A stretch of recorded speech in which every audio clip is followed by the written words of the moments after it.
Lecture du livre des Actes des Apôtres. En ces jours-là, des gens venus de Judée à Antioche enseignaient les frères en disant : Si vous n'acceptez pas la circoncision selon la coutume qui vient de Moïse, vous ne pouvez pas être sauvés. Cela provoqua un affrontement ainsi qu'une vive discussion engagée par Paul et Barnabé contre ces gens-là. Alors, on décida que Paul et Barnabé, avec quelques autres frères, monteraient à Jérusalem auprès des apôtres et des anciens pour discuter de cette question. L'église d'Antioche facilita leur voyage. Ils traversèrent la Phécynie et la Samarie, en racontant la conversion des nations, ce qui remplissait de joie tous les frères. À leur arrivée à Jérusalem, ils furent accueillis par l'Église, les apôtres et les anciens. Et ils rapportèrent tout ce que Dieu avait fait avec eux. Alors, quelques membres du groupe des pharisiens, qui étaient devenus croyants, intervinrent pour dire qu'il fallait circoncire les païens et leur ordonner d'observer la loi de Moïse. Les apôtres et les anciens se réunirent pour examiner cette affaire.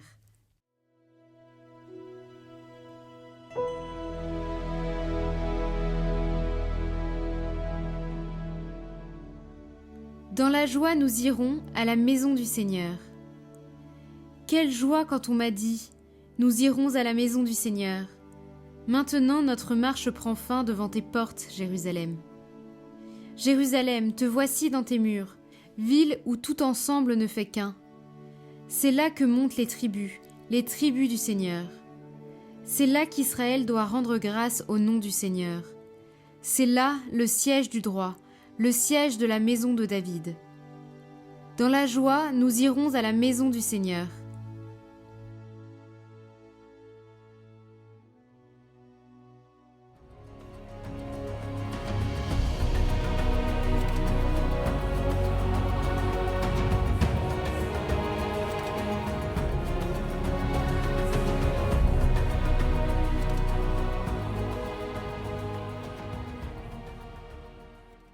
Évangile de Jésus-Christ selon saint Jean. En ce temps-là, Jésus disait à ses disciples : Moi, je suis la vraie vigne, et mon Père est le vigneron. Tout sarment qui est en moi, mais qui ne porte pas de fruit, mon Père l'enlève. Tout sarment qui porte du fruit, il le purifie en le taillant, pour qu'il en porte davantage. Mais vous, déjà vous voici purifiés, grâce à la parole que je vous ai dite. Demeurez en moi comme moi en vous. De même que le sarment ne peut pas porter de fruits par lui-même, s'il ne demeure pas sur la vigne, de même vous non plus si vous ne demeurez pas en moi. Moi, je suis la vigne, et vous les sarments. Celui qui demeure en moi et en qui je demeure, celui-là porte beaucoup de fruits, car, en dehors de moi, vous ne pouvez rien faire. Si quelqu'un ne demeure pas en moi, il est comme le sarment, jeté dehors, et il se dessèche. Les sarments secs, on les ramasse, on les jette au feu, et ils brûlent.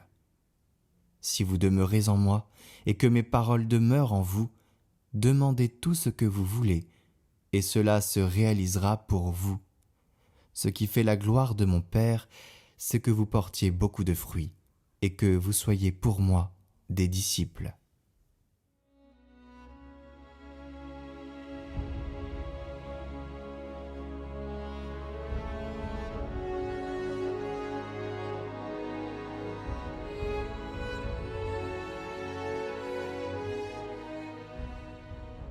Il y a une question que cet évangile pose sans la poser clairement et qui brûle si on s'y arrête honnêtement.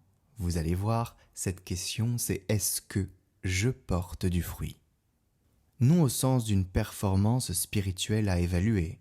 Nous parlons là du sens propre, presque biologique de la vigne dans l'évangile. Le sarment ne se demande pas s'il mérite de porter du fruit.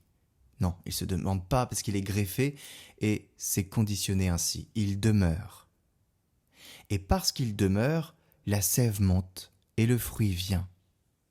Presque malgré lui. La fécondité chrétienne n'est pas le résultat d'un effort. Elle est le résultat d'une demeure. Mais Jésus dit aussi autre chose. Il ne faut pas l'esquiver. Le sarment qui ne porte pas de fruit, le Père l'enlève. Et attention, cette menace n'est pas lancée en l'air. C'est la loi du vivant.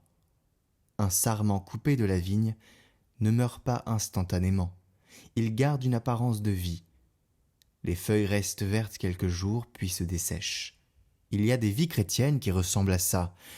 Encore une forme, encore le vocabulaire, encore les gestes, mais la sève vitale n'est plus là.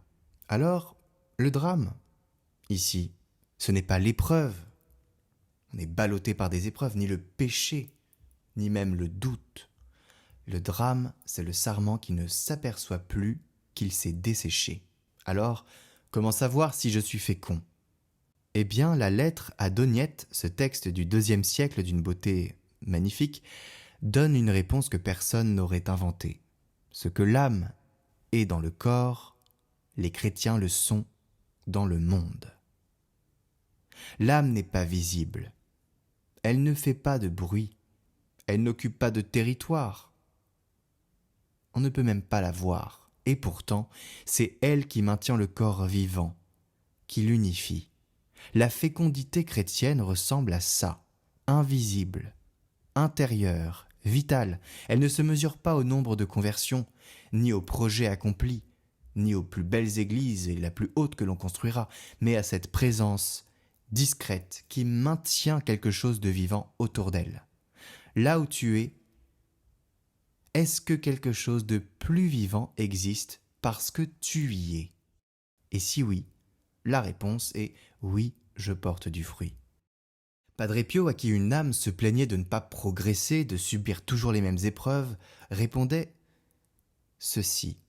Voudriez-vous sortir des mains d'un si magnifique artisan à l'état de pure esquisse ? La taille de la vigne, cette purification dont parle Jésus, ce n'est pas un châtiment, c'est le vigneron qui travaille précisément là où le fruit peut encore venir. Et l'épreuve dans nos vies, ça n'est pas le signe que Dieu est absent, qu'il ne répond pas à nos prières, mais c'est parfois le signe qu'il est au travail. Alors soyons des sarments toujours demeurant sur la vigne.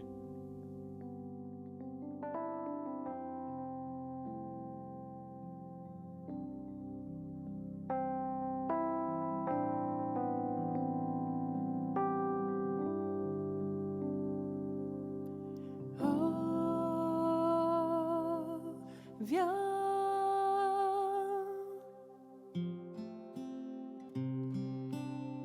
viens Esprit Saint,